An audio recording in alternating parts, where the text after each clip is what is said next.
हमारे पिंडी और इस्लामाबाद में ऐसे वाक़यात क्यों रूनुमा हो रहे हैं? क्या सारे के सारे दरिंदे जो हैं यहीं पर आके वाक़या हैं? यकीन करें ये एक ऐसा वाक़या है जिससे रूह काँप जाती है। अभी कोई डेढ़ 2 साल पहले आप लोगों को याद होगा कि इस्लामाबाद में एक वाक़या पेश आया था। एक लड़की नूर मुक़द्दम जिसका सर तन से जुदा कर दिया था लड़के ने, उसी के ही फ्रेंड ने उसको मार दिया था। इतने उसका मतलब गर्दन उसकी पूरी की पूरी उतार दी थी। ऐसा ही बिल्कुल एक वाक़या पिंडी में पेश आया है। टीपू नामी लड़के ने एक 25 साला लड़की जो हिना है, जिसका एक डेढ़ साल से मेरे ख़्याल से इसके साथ कोई रिलेशन था, इसका बेलचे से इसका सर जो है वो अलग करके इसके टुकड़े-टुकड़े करके ये इंसान जो है इसने कैसे अलग-अलग जगह पे इसको फेंक दिया। जो पुलिस जो है तलाश कर रही है, पुलिस को अभी तक उसका सर नहीं मिला। ये पूरी कहानी, ये पूरी किस तरीके से है, मेरा दिल किया कि मैं आपके साथ शेयर करूँ। बिस्मिल्लाहिर्रहमानिर्रहीम। आप देख रहे हैं स्टार न्यूज़ विद हीरा अली। अस्सलाम वालेकुम फ्रेंड्स, व्यूवर्स, कैसे हैं आप? उम्मीद है ठीक ठाक होंगे और खुशबाश होंगे। जी तो फ्रेंड्स, मेरा दिल किया कि मैं इस खबर को आपके साथ ज़रूर मतलब शेयर करूं। इसका मकसद शेयर करने का मेरा वही, पहले भी मैं कहती हूँ, खौफ व हरास फैलाना नहीं है। मेरा मकसद ये फैलाना मतलब इस बात का है कि आप लोगों को पता चले, लड़कियों को अवेयरनेस होनी चाहिए कि जब हम गलत किस्म के रिलेशन या गंदे रिलेशन बनाती हैं किसी के साथ, ये रिलेशन का जो अंजाम होता है वो ऐसा ही होता है और इतना ही बुरा होता है। तो मैं कहती हूँ कि प्लीज़ खुदा के लिए संभलो, अपने माँ बाप की इज़्ज़त का ख्याल करो। कभी भी लड़कों के झांसों में मत आओ। अगर कभी किसी के झांसे में आना भी है तो एक लिमिट में। ये लड़का शादीशुदा था, यकीन करें इसके 2 बच्चे थे। शादीशुदा होने के बावजूद भी इसने इस लड़की के साथ रिलेशन रखा, एक डेढ़ साल के साथ। इसका कहना ये था, इनके बीच में कोई अनबन हुई है। ये लड़की जॉब करती थी और एक दिन ये जॉब करने के लिए गई और फिर वापस घर नहीं आई।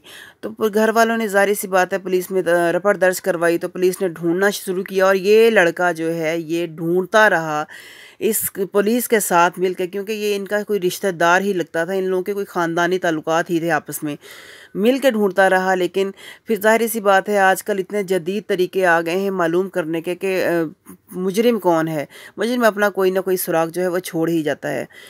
तो पुलिस ने जब ये देखा कि सीसीटीवी कैमरा में कि इसी के साथ बैठ के गई है और जिस जगह पे इसको मारा गया है, जहाँ पे ये लड़की जॉब करती थी, वो इसके करीब तरीन ही कोई गेस्ट हाउस था, वहाँ पर इसका कत्ल किया गया था। इस लड़की और लड़के की अनबन यहाँ पे हुई कि पहले तो ये है कि लड़के के जो बीवी है उसको इनके ताल्लुकात की कुछ खबर हो गई थी, तो इसने इसका लड़की का नंबर ब्लॉक कर दिया था। तो अब ये है कि इनके दरमियान में दोबारा से ताल्लुकात बेहाल हो गए थे। तो लड़की ने किसी बात पर कहा कि मैं ये तुम्हारी बीवी को ये सारी की सारी बातें बता दूंगी।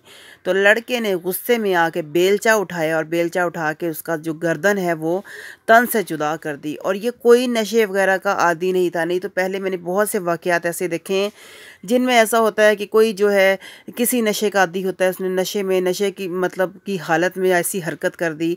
जैसा कि पहले भी एक ऐसा वाक़या आ चुका है जिसमें एक औरत ने अपने जो 60 साला हस्बैंड के टुकड़े टुकड़े कर दिए थे और वो कह रही थी मैं आइस का नशा करती थी, मैं भी और मेरा शौहर भी। लेकिन इस शख्स की जो हिस्ट्री वगैरह निकाली है पुलिस ने, उसमें पता चलता है कि इसने कोई नशा नहीं किया हुआ था, ना ही ये कोई नशा करता था और अच्छा खासा अमीर शख्स था। यकीन करें जगह जगह पर इसके रिजॉर्ट थे, मालूम हुआ है। पता नहीं इसने, ये लड़की भी कभी सोच नहीं सकती होगी कि मुझे ये इतने बेहुदा मौत देगा। और यार इसको तरस नहीं आया कि कभी मैंने इसके साथ अच्छे लम्हात गुजारे, तो आज मैं इसको इतने बेहुदा तरीके से कत्ल कर रहा हूँ। अच्छा, कत्ल करने के बाद इसने सुराग मिटाने के लिए इसने इस लड़की के टुकड़े टुकड़े किया। आप ज़ाहिर सी बात है कोई छोटी सी चीज़ तो नहीं होती, इंसान अच्छा बड़ा 5 नहीं तो 6 नहीं तो मतलब 4 फुट का एक बंदा, अगर औरत, इसको इसने मुख्तलिफ बैग्स में डाला। बैग्स में डाल के इसने कुछ टुकड़े जो हैं वो पीर वदाई में फेंके, कुछ टुकड़े जो इसने नारालाई में फेंके, और भी इसी तरह इसने जगह जगह टुकड़े फेंके। और उन दिनों में इस्लामाबाद और पिंडी में बहुत बारिशें हो रही थी, बहुत ज़्यादा हो रही थी। लेकिन फिर भी ज़ाहिर सी बात है पुलिस जब सुराग लगाने पर आती है तो पुलिस ने सुराग लगा ही लिया। लेकिन अभी तक इस लड़की का जो सर है वो पुलिस को नहीं मिला। लेकिन पुलिस का कहना यह है कि शायद बारिशों की वजह से वो कहीं बह गया है।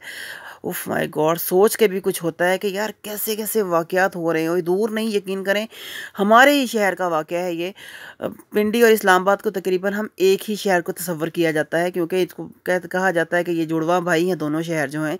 तो पता नहीं कि लोगों के ज़हनों को क्या हो गया, इतनी गंदगी कहाँ से आ गई है कि उस शख्स को बिल्कुल भी नहीं आया तरस कि मैंने इसको, चलो अगर बेलचा लग गया है, उफ अल्लाह, मतलब बेलचा भी इतनी, मैं कहती हूँ ज़हनी मरीज़ होते हैं। पहला जो इंसान था जिसने नूर मुकद्दम का कत्ल किया था, खैर वो तो था, उसको तो कहा जा रहा था जी वो नशे का आदी था, वो साइको था, वो ऐसा था, वो वैसा था, लेकिन उसको सज़ा भी मिल चुकी है, सज़ाए मौत। तो खैर बचेगा तो ये इंसान भी नहीं। लेकिन ये है कि कत्ल इस लड़की का बहुत ही बेहुदा तरीके से किया गया। आप लोग अपनी राय का इजहार कमेंट सेक्शन में ज़रूर कीजिए। और मेरे ख्याल से ये वीडियो जो है तमाम उन लड़कियों के लिए है जो लड़कों के चक्करों में आ जाती हैं, जो अपने घर वालों को इन्फॉर्मेशन नहीं देती कि हम कहाँ जा रही हैं, किस जगह पे हैं और किसके साथ हैं। मेरे ख्याल से अपने माँ बाप की इज़्ज़त रखनी चाहिए और कभी भी ऐसे रिलेशनशिप नहीं बनाने चाहिए। कहते हैं ना, गंदे रिलेशनशिप का जो फिर अंजाम भी वो जो है वो गंदा ही होता है। अब लड़की को उसने मार दिया और अपनी भी उसने जो है आखिरत भी ख़राब कर दी, इस शख्स ने अपनी दुनिया भी ख़राब कर दी। बाकी कमेंट सेक्शन में अपनी राय का इजहार ज़रूर कीजिएगा कि ऐसे जो वाक़यात हो रहे हैं इनकी वजह, मेन वजह क्या है।